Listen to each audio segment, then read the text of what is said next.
In the bustling yet intimate world of 1970s American television, few sitcoms captured the shifting sands of family life with as much honesty, warmth and gentle humor as One Day at a Time.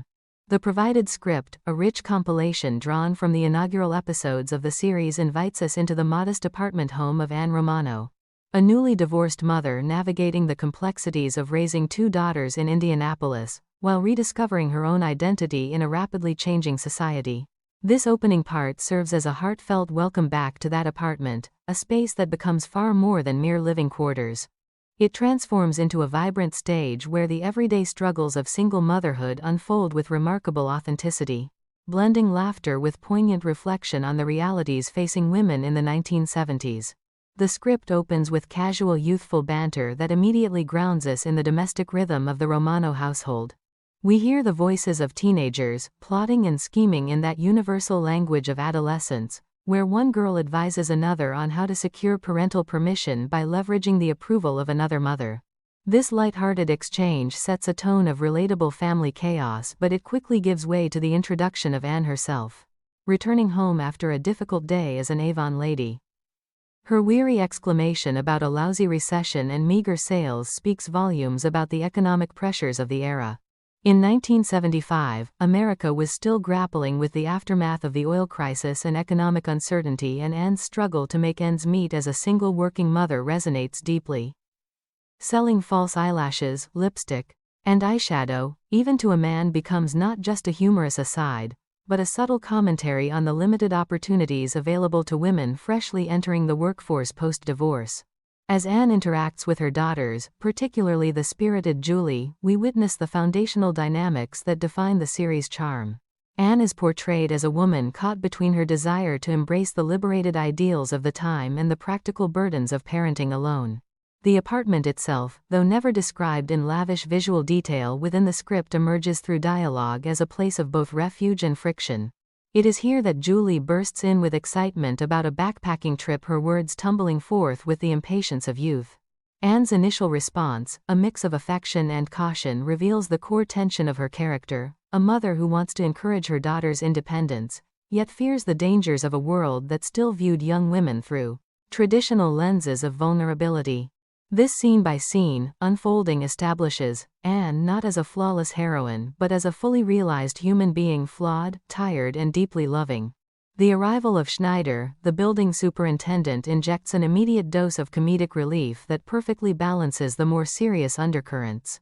His bumbling attempts to use a new passkey, his flirtatious overtures toward Anne and his outlandish stories about fixing windows highlight the intrusive yet oddly endearing presence of neighbors in apartment living.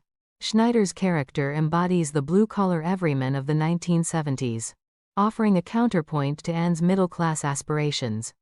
His dialogue, filled with malapropisms and awkward advances, showcases the script's sharp ear for timing. One cannot help but appreciate how the writers use these interactions to underscore Anne's position as a divorced woman in a building full of watchful eyes.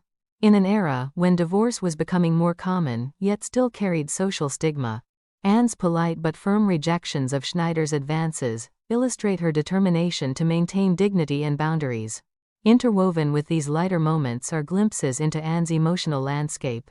Her conversation with her younger daughter Barbara reveals the sibling rivalry and affection that form the backbone of the family unit. Barbara's basketball success and Julie's jealousy create a microcosm of the household's everyday dramas, where triumphs for one child can inadvertently highlight the insecurities of another. Anne's attempts to mediate these conflicts while exhausted from her own day paint a portrait of single motherhood that feels profoundly genuine. She must be both nurturer and disciplinarian, often without the luxury of a partner to share the load. The script excels here in its economical yet evocative dialogue, allowing us to feel the weight of Anne's responsibilities without descending into melodrama.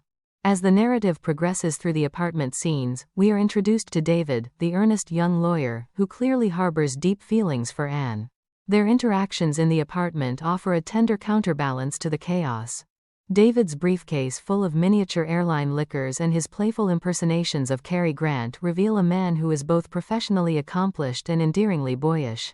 His presence in Anne's home underscores the emerging theme of new romantic possibilities for divorced women, a topic that was groundbreaking for 1970s television. Yet Anne's focus remains primarily on her children, demonstrating her prioritization of maternal duty even as her heart yearns for connection. The script's writing shines in these exchanges, balancing flirtation with serious discussion about Julie's backpacking request, allowing the audience to sense the internal tug of war within Anne. One of the most insightful aspects of this introductory section is how it captures the historical context of 1970s feminism and family restructuring. Anne Romano stands as a pioneering figure on television, a woman who has reclaimed her maiden name and strives to embody liberation while confronting the practical challenges of raising teenagers alone. The apartment becomes a microcosm of broader societal shifts, the move from traditional nuclear families to more fluid, resilient structures. Through Anne's weary but resilient demeanor, the script offers gentle satire on the gap between idealized notions of independence and the gritty reality of single parenthood. Her admission of having to play the role of both mother and father resonates with countless viewers of the era who were experiencing similar transitions. Furthermore, the character insights embedded in these early apartment scenes are masterful. Anne is neither saint nor victim but a complex woman of 34 years, attractive yet self-conscious about her age, ambitious yet burdened by financial strain, loving yet occasionally overwhelmed. Julie emerges as the quintessential teenager of the period, rebellious, dramatic, and hungry for experiences that affirm her growing autonomy.